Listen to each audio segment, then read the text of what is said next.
Assalamualaikum warahmatullahi wabarakatuh. Bismillahirrahmanirrahim. Walhamdulillah. Wassalatu wassalamu ala Rasulillah wa ala alihi wa sahbihi wa mawala. Amma ba'du. Jamaah Majelis Salim yang mudah-mudahan kita semua selalu dimuliakan dan diberikan taufik serta hidayah atau petunjuk pada Allah Subhanahu wa taala. Mudah-mudahan kumpulan kita dirahmati dan diberkati serta diridhoi oleh Allah Subhanahu wa taala, juga mendapatkan pahala yang besar dan keuntungan yang banyak dunia, lebih-lebih akhirat. Amin ya rabbal alamin. Terutama pahala dan keuntungan silaturahmi, mudah-mudahan rezeki kita dimudahkan dan dibanyakan serta dibarokahkan. Umur kita dipanjangkan dalam keadaan sehat lahir batin. Dan dengan pembacaan Ratibul Hadat, mudah-mudahan Allah Subhanahu wa taala selalu menjaga kita, baik diri, keluarga, harta, terutama iman dan Islam. Terlebih lagi pahala dan keuntungan ngaji yang memang hukumnya wajib, bahkan wajib ain. Artinya siapa yang ngaji insya Allah mendapatkan pahala. Tapi yang tidak atau belum ngaji, naudzubillah, dia berdosa. Maka dari itu mari kita kembali kaji kitabnya, yang punya dan bawa. Dibuka halaman 47, barisan keempat dari atas. Jadi yang punya dan bawa kitabnya buka halaman 47, barisan keempat dari atas, tepatnya wala harison. Mari kita baca sama-sama. Faqad qala al-musannif rahimahullah ta'ala wa nafa'ana bi ulumi wa madana bi asrari, amin ya rabbal alamin. Bisiril Fatihah. A'udzu billahi minasy syaithanir rajim. Bismillahirrahmanirrahim. Alhamdulillahi rabbil alamin. Ar-rahmanir rahim. Maliki yaumiddin. Iyyaka na'budu wa iyyaka nasta'in. Ihdinas siratal mustaqim. Siratal ladzina an'amta 'alaihim ghairil maghdubi 'alaihim waladdallin. Amin. Bismillahirrahmanirrahim. Wala harison. Ulah kadedes. Lengkapnya pakai jeng ya, ada wawunya. Jadi jeng ulah kadedes. Ala dunya, kana dunya, wala mu'assiron. Ulah milih. Sama itu udahnya pakai jeng juga, artinya jeng ulah milih. Ilaiha, kana dunya, alal akhirati, ninggal akhirat, wala jami'an, ulah ngumpul-ngumpul. Sama itu gak kudunya pakai jeng ya, jeng ulah ngumpul-ngumpul. Lil mali, kana harta, wala manian, ulah nyegah. Sama itu ge taruhin jeng ulah nyegah. Lahu, kana harta, an haqqihi, tina hakna. Itu bahasa Arab dan Sunda ya. Ya mungkin Kalau yang dari Sunda mah bisa bahasa Sunda sedikit tuh ngerti ya. Nah kalau yang nggak ngerti mah pan bingung, maka dari itu insyaallah diterjemahin sekaligus nanti dijelasin. Perhatikan, wala harison nih Indonesianya, dan tidak ambisi ala dunia, atas dunia, wala muasiron, dan tidak mementingkan ilaiha kepada dunia, alal akhirati sementara mengabaikan bahkan meninggalkan akhirat. Wala jami'an, dan tidak mengumpul-ngumpul atau mengumpulkan lah lil mali harta, wala mani'an, dan tidak menolak, menyegah, menghalangi lahu untuk harta tersebut an hakihi dari haknya. Tuh Indonesianya. Nah, sekarang baru penjelasannya. Ini masih nasihat Said Abdullah bin Alwil Haddad, penyusun Ratibul Haddad yang ada di kitab Nashayuddiniyah. Tapi ini mah berupa larangan, cegahan. Nah diantaranya adalah kalau memang kita benar-benar orang beriman, jangan terlalu ambisi ke dunia. Bahkan jangan ngedulin dunia sementara akhirat kita abaikan. Nauzubillah min dzalik. Nah, berkenaan dengan ini ada nih perkataan Abdul Wahab Asharoni yang artinya ahlak-ahlak kaum itu kelompok manusia yang diridhoi oleh Allah Subhanahu wa taala. Ya pasti semuanya pengen ya diridhoin Allah ya. Sebab kalau sudah diridhoin mah kita di mana kapan pun juga enak. Hidup susah juga enak, apalagi senang mah. Sakit juga enak. Pokoknya mah kalau dapat ridho. Nah, apa tuh? Adalah mendahulukan amal-amal akhirat selalu selamanya, dan mestinya ngebelakangin dunia. Jadi intinya mah akhirat dulu baru dunia. Sebagaimana jelas di Al-Qur'an kan ada ayatnya bagaimana? Wa a'udzubillahi minasyaitonirrajim. Bismillahirrahmanirrahim. Wa ma khalaqatul jinna wal insa illa liya'budun. Jadi tidak semata-mata kita ini diciptakan oleh Allah kecuali yang paling utama dan pertama adalah untuk ibadah kepada Allah Subhanahu wa taala. Makanya sesuai kalau memang dia dalam segala hal itu pokoknya mah mendahulukan akhirat, agama, baru sisanya sebagai pendukung selama hidup di dunia akhirat baru dunia gitu. Jadi jangan gara-gara dunia habis-habisan waktu. Ya.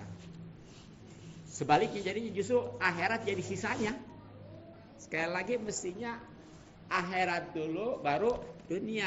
Makanya nih motonya bukan moto cetrek, bukan. Prinsip hidup mestinya usoli dulu baru, bener nggak? Kebanyakannya gimana? Dulu baru usoli. Nah, dibilang bijalik. Enggak kan tadi. Jadi kalau sebenarnya mah orang kalau yakin mah ya, walaupun nggak usaha nih, pokoknya dia benar-benar usoli ibadah lah intinya ya, sebagaimana memang kita diciptakan, itu insya Allah dijamin.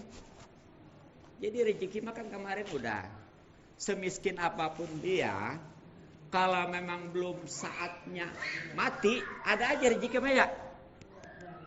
Begitu. Ya paling kalau dia pengen lebih gitu, baru itu ada sisi lain untuk dia usaha gitu. Nah, makanya itulah ya. Kalau kita pengen dapat ridho Allah, dahulukan urusan-urusan akhirat, ya, membelakangkan urusan dunia, begitu.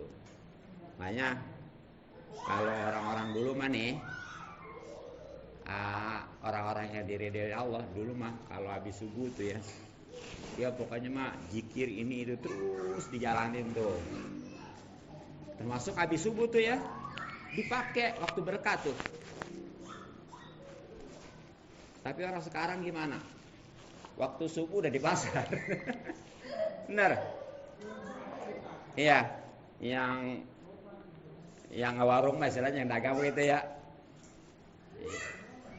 Sementara nih Bapak ini di pasar itu kalau memang dia yang pedagang ya, kudunya mah di pasar mah pergi datang masuk ke pasar paling belakang, pulang paling duluan, kudunya gitu.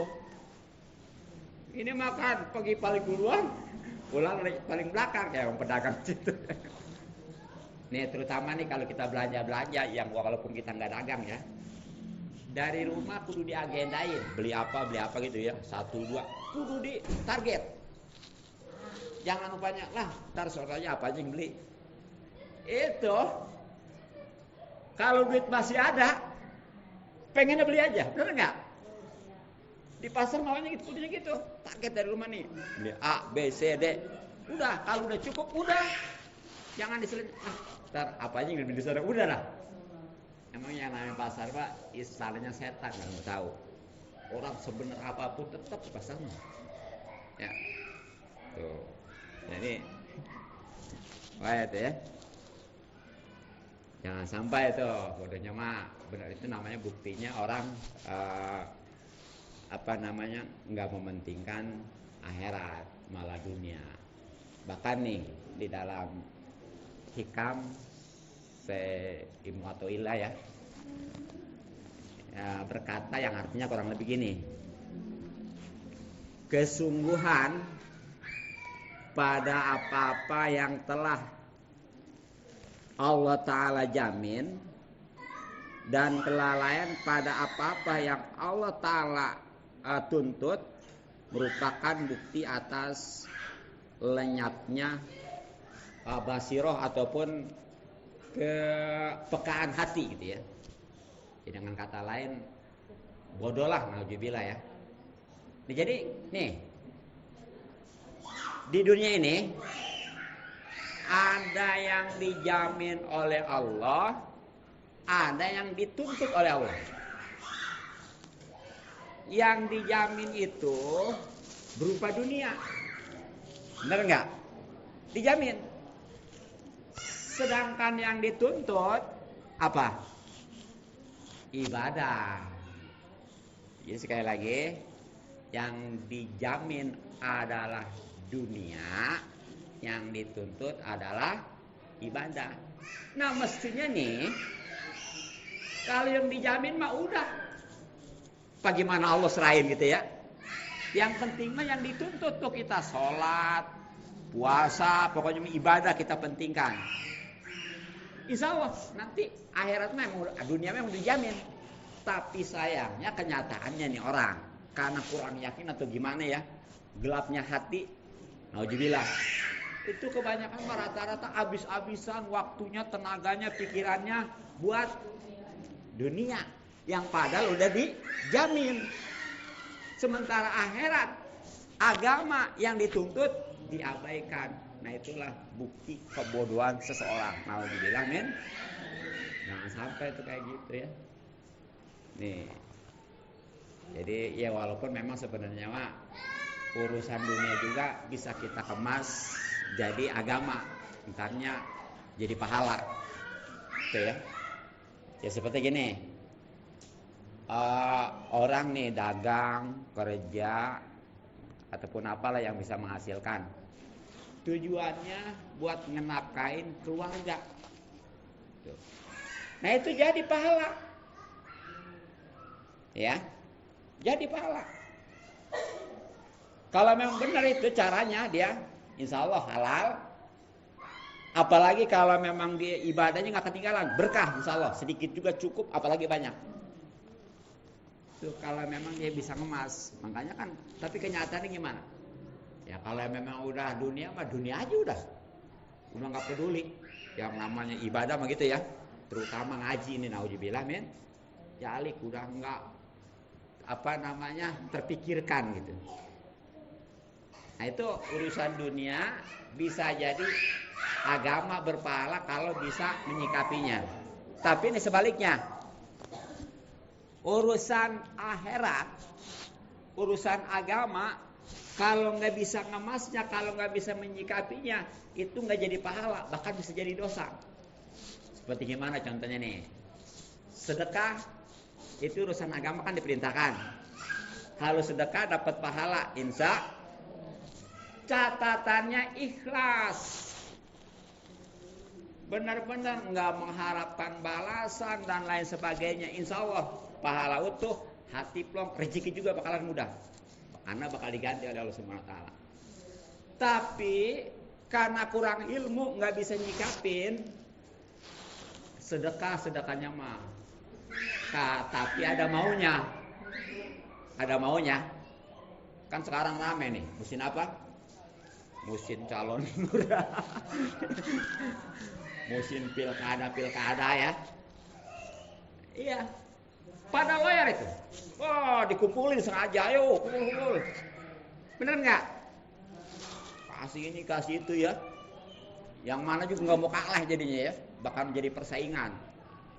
Tuh, giliran ada maunya, kesononya mah, atau sebelumnya mana ya? Nah itu berarti itu sangat disayangkan ya. Iya. Jadi nggak ada pahalanya itu mah nggak ada. Apalagi sampai ada yang gini kadang-kadang ya. Dia waktu mau calon mah nih ngasih ini ngasih itu.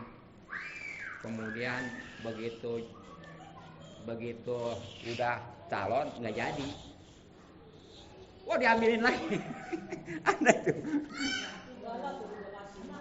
Kadang-kadang yang mungkin ini mah yang sifatnya seperti ngasih ke musola, ke masjid itu kayak gitu tuh ya.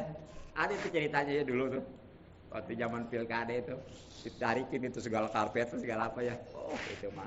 Tapi udah ketahuan pakon dia, walaupun gitu juga kalau nggak ikhlas mah ya. Iya, jadi ikhlas itu dari awal, nggak bisa. Nah, kirain menjadi gitu. Udah sedekah ini, sedekah itu, ternyata kagak. Sekarang mah ikhlasin aja nggak bisa. Dari awal aja ikhlas lah ya. Dari awal. Emang ikhlas mah, berat nih. Ikhlas ini dari awal, dari mau beramal, ketika beramal, dan sudah beramal. Ini kudu rapi nih, 3 nih. Umpamanya mau beramal benar-benar, saya udah nggak ada niatan apa-apa. Lillahi ta'ala. Ya mau sodako nih. Nah begitu sodako juga, benar-benar dia nggak ngelihat ini nggak ngelihat itu ya. Udah beres sedekahnya juga, aman dia aman.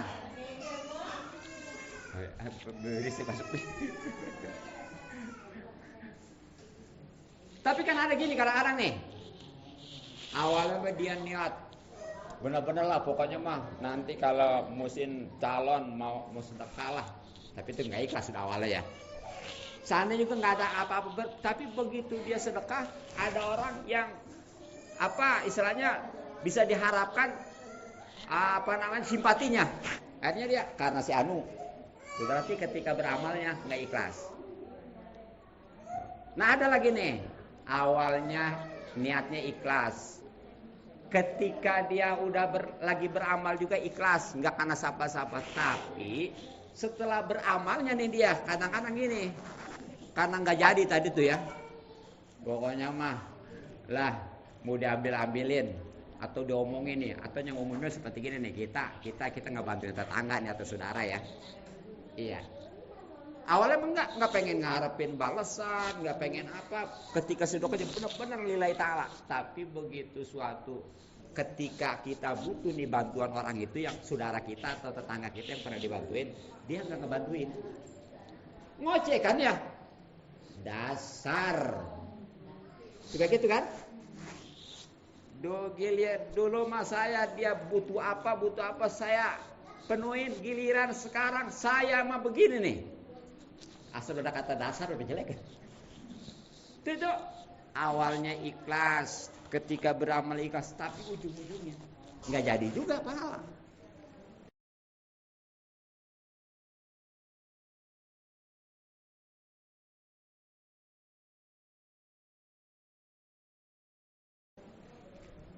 Sedangkan yang namanya ikhlas mah jadi syarat diterimanya amal, nantinya jadi pahala.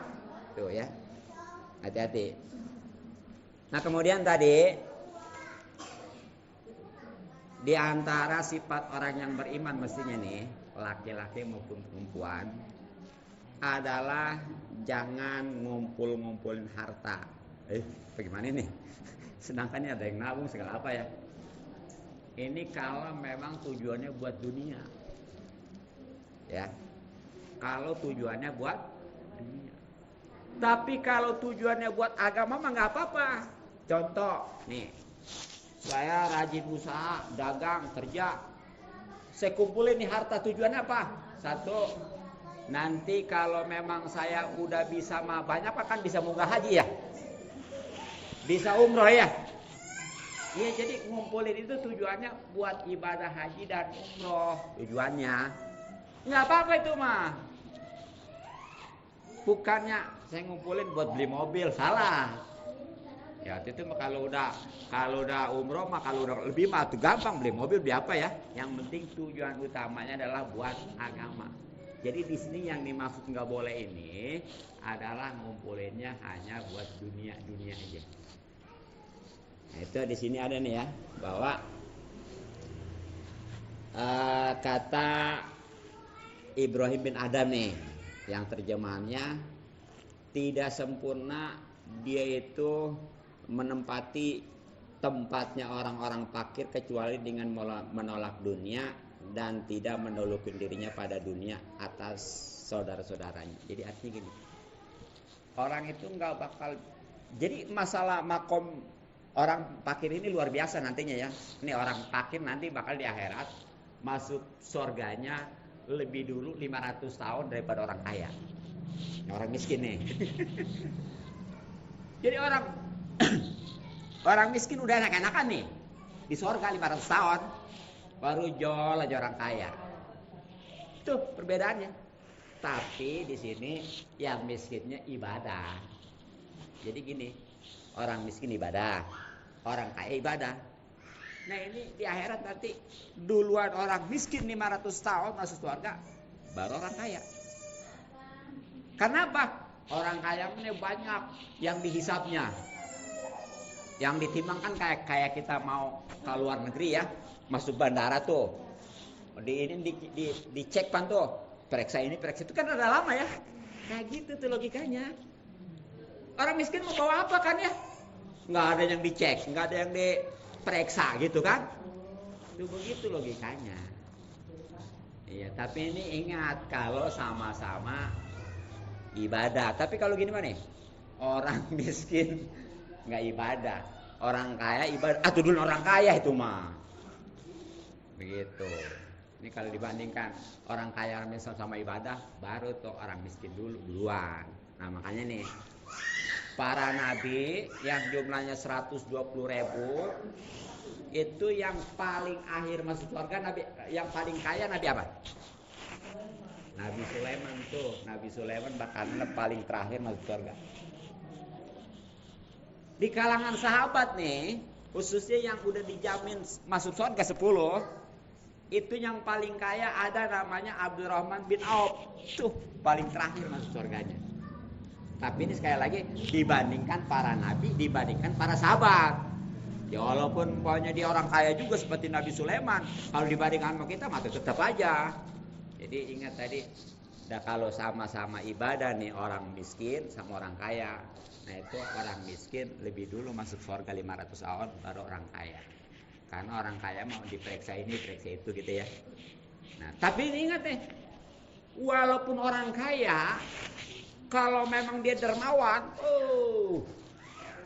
insya Allah itu bisa mencapai makom atau posisi orang fakir tadi yang bisa masuk surga lebih dulu. Dengan apa? Itu dengan dia istilahnya menolak yang namanya dunia. Nolak ini bukan berarti dikasih ataupun nggak mau gitu ya. Maksudnya sekedarnya aja gitu. Nah itu ya atas dirinya.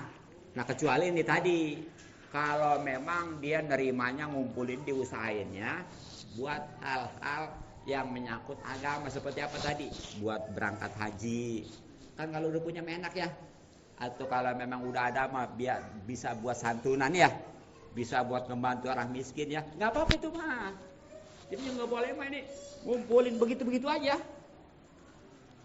udah nggak ada puasnya dunia mah. Kemarin kan udah dibilangin ya, orang manusia mah nih kalau udah dikasih bukit gunung satu pasti pengen yang kedua, yang kedua pengen ketiga. Ya bukannya kemarin ada yang nyentuh katanya istri satu pengen dua lagi. Udah gitu ya. Nih bahkan jelas di surat apa tuh?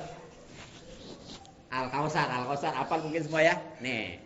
Jadi mungkin selama ini kita baca udah bagaimana? Al-hakumut takasur hatta zurtumul maqabir. Tahu artinya tahu? Hah? At-takasur ya.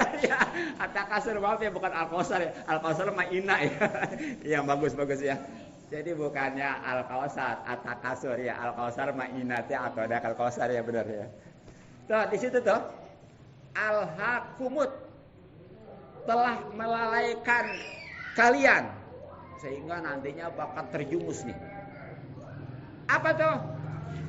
At-takasur, orang-orang yang berusaha ngumpulin harta, ngebanyakin. Tapi bukan tujuan buat agama tadi, bukan buat ibadah haji, bukan buat bisa nyatuin yatim ataupun ngebantu orang, bukan. Hanya buat sendiri aja. Sampai kapan nih? Sampai kapan? Hatta zurtumul maqabir, sampai dia datang ke liang kubur. Makanya kemarin juga sempat dibahas ya. Jadi orang mah kalau pengen dunia itu udah nggak ada kenyangnya, udah nggak ada puasnya, kecuali kalau udah disumpulin tanah, baru beres perkara ya. Cuma sayang yang ada penyesalan pada saat itu. Nah itulah. Nah maka di sini ya perkataan daripada Rasulullah SAW nih, ngeri nih kalau gini ya. Yang terjemahannya kurang lebih gini nih. Siapa orang yang ngumpulin harta nih, tapi bukan pada haknya, apalagi lagi haknya juga itu kurang bagus ya. Ini bukan hak, jadi menghalalkan cara, yang penting mendapat banyak gitu ya.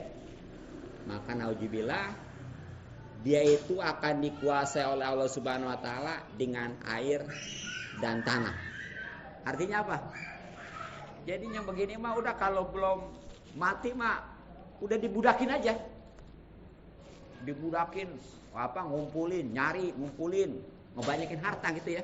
Udah nggak ada yang namanya ingat ke akhirat. Nauzubillah min jalik. Nah, terus tadi terakhir daripada ini ya, nasihat Sayyid Abdullah bin Al-Haddad adalah wala mani'an, dan tidak menghalangi bagi harta itu an haki, dari haknya tuh. Makanya karena dari awal tadi dia mencari dan ngumpulin hartanya tujuannya benar ya, itu benar-benar begitu udah kumpul nggak pelit. Apalagi mah haknya seperti sedekah, kalau memang udah lebih banyak lagi mah atau zakat. Jadi jangan kesannya lah ini mah boleh ngumpul, boleh nyari saya, boleh ngumpulin saya, apa urusannya orang miskin, baik. Dia boleh ngomong, "Oi, jangan maling, haram, jangan nipu, haram, jangan apa lagi? Korupsi, haram jasa tuh mah." Maka bisa jadi haram jadah ya. Ternyata nih orang-orang kaya yang enggak zakat ya sama itu lebih parah. Orang bukan nggak bener orang yang maling nih ya, atau sama haram juga. Orang maling mah biasanya nih yang maling, kalau yang korupsi lain naik, kalau korupsi biasanya orang kaya. Kalau ngemaling orang miskin nih. Itu yang demalingnya punya orang kaya benar. Nah kalau orang yang ngejakat itu hakikatnya orang kaya ngemaling orang miskin. Sebab apa? Itu sebenarnya hak orang miskin yang mestinya dikeluarin, sama dia enggak. Secara tidak langsung berarti dia ngemaling. Kalau orang miskin mah ngemaling punya orang kaya butuh, perlu. Tapi orang kaya udah cukup, bahkan kelebihan, masih ngemaling punya orang miskin. Kira-kira bagaimana tuh? Tuh ya. Makanya Bapak ini jangan dianggap, dah yang penting mau ngemaling, atau sama itu juga. Gitu ya. Iya, Bapak ya. Hati-hati. Nah jadi inilah, boleh kita ini kaya, enggak ngelarang Islam itu terbukti ya banyak para wali seperti Imam Hanafi kan kaya itu. Ya bahkan tadi para sahabatnya seperti Abdul bin Hob, apalagi Nabi Sulaiman yang lebih jelas ya ketahuan ya. Kaya. Enggak apa-apa. Asal tadi jangan diperbudak, apalagi pelit mah. Jadi ininya begini aja nih dunia mah ya, sebanyak apapun taruh di sini. Taruh di telapak tangan. Jangan dimasukin hati. Kalau di telapak tangan belum masuk, nggak ada sayangnya. Pokoknya kalau di jalan lalu maju aja, nggak hitung-hitungan. Itu cirinya orang kaya yang kekayaannya nggak dimasukin ke hati, baraan, dermawan. Tapi kalau orang itu dimasukin ke hati, itu pelit. Makanya ngeliatin udah aja kalau orang kaya yang pelit, itu berarti hartanya udah dimasukin ke hati. Kalau harta sudah dimasukin ke hati nih, itu kalau hilang, jangankan banyak, sedikit juga sakit hati ya. Kalau di sini ada nggak ibaratnya? Sakit tangan, nggak ada kan? Yang sering itu adalah apa? Sakit, sampai ada lagunya sakitnya di, iya di, itu baik ya. Nah bahkan nih. Nauzubillah. Perbedaan antara orang miskin, orang yang dermawan dengan orang yang bail nih. Di sini Rasulullah SAW bersabda nih ya. Jadi artinya terjemahannya nih, di pintu surga ada tulisan nanti nih. Ada tulisan nanti. Bagaimana tulisan itu? Di surga itu nanti di pintunya ada tuh gerbangnya. Ada tulisan yang artinya gini. Engkau adalah haram bagi orang yang pelit dan bagi orang yang tidak ngeluarin zakat, juga bagi orang dayus. Tuh, 3 kelompok ini haram dimasukin surga, bahkan udah ada di situ labelnya. Gitu ya. Kalau kata bahasa kadang-kadang suka ada kan tuh kalau kita masuk hotel, no smoking. Gak boleh ngerokok ya. Gak boleh masuk. Nah ini 3 kelompok ini bakalannya diharamin, nggak bisa masuk surga nih. Siapa tuh? Satu tadi orang bahil. Orang bahil ini nggak kaya nggak miskin, sama aja kalau bahil mah. Ya. Sama barang juga, nggak kaya nggak miskin. Tapi orang kebanyakannya yang bahil ini orang kaya, ya. Tuh, karena dia mah udah dimasukin tuh, tapi nggak semua gitu ya. Jadi satu orang bahil, orang pelit, itu haram masuk surga karena udah ada keterangannya pernyataan tuh. Yang keduanya orang yang tidak zakat, padahal udah nisab, udah haul. Apakah itu punya emas, apakah itu punya hasil pertanian, ataupun umpamanya dia pedagang, ya. Karena sayang tadi bahasanya. Dan yang ketiga dayus, haram nih. Nyium baunya surga juga kagak dayus mah. Siapa tuh dayus? Dayus mah nih, ya, di keluarganya ada kemaksiatan, tapi dia nyantai-nyantai aja. Yang penting dirinya selamat. Seperti seorang suami nih, dianya merajin, tapi ini anak istrinya, males bahkan yang ada maksiat, ditepinin aja, dibiarin aja. Dayus namanya. Itu jangankan masuk surga, harumnya wangi juga enggak tuh. Nauzubillah min dzalik. Bahkan ya lebih jelas lagi nih sabda Rasulullah SAW, Asahi orang yang dermawan nih. Qaribun itu dekat dengan Allah, terus dekat dengan manusia, jauh dari neraka. Tuh kalau orang baraan, bener nggak? Orang baraan mah dekat ke Allah, dicintai Allah, makanya nanti juga diperhatikan. Terus juga bakalan dekat sama manusia. Orang baraan mah kan didemenin sama orang ya. Orang yang pelit juga demen ke orang baraan mah, padahal dia pelit, bener nggak? Padahal dia pelit nih. Tapi ke orang baraan demen, malah dia pengen lagi. Ya lah mau ngerasain kalian dikasih, padahal dia udah punya dia juga. Tuh gitu. Dan yang ketiganya naudzubillah, ini jauh dari neraka tuh. Usahakan tuh ya untuk baik, untuk dia baraan, dermawan, sehingga insya Allah dicintai oleh Allah, nantinya dekat ke Allah, diperhatikan sama manusia sesama juga dicintain, enak hidup kalau begitu. Dan yang ketiganya nantinya bakal jauh dari neraka. Kalau jauh dari neraka kemana berarti? Ke surga. Nah sebaliknya nih, kalau orang kaya, orang pelit nih ya, orang pelit itu adalah jauh dari Allah, jauh dari manusia, dan jauh dari surga.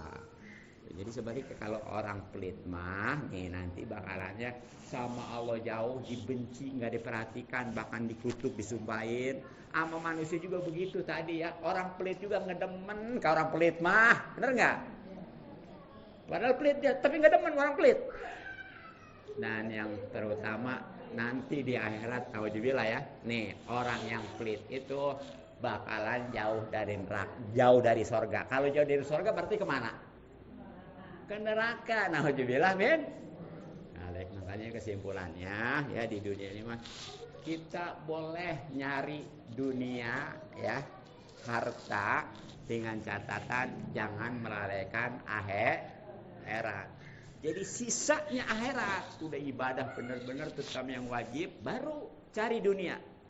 Nah setelah kumpul, tujuannya waktu itu jangan buat numpuk-numpuk kekayaan, tapi untuk ibadah kepada Allah Subhanahu.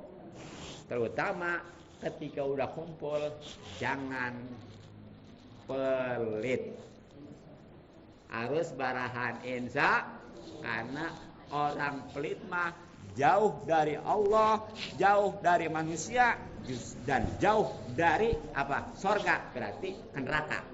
Tapi kalau kita barang, insya Allah dekat ke Allah, dekat dengan manusia, jauh dari neraka, berarti masuk sorga insya Allah. Mungkin cukup demikian sekian, mudah-mudahan bermanfaat.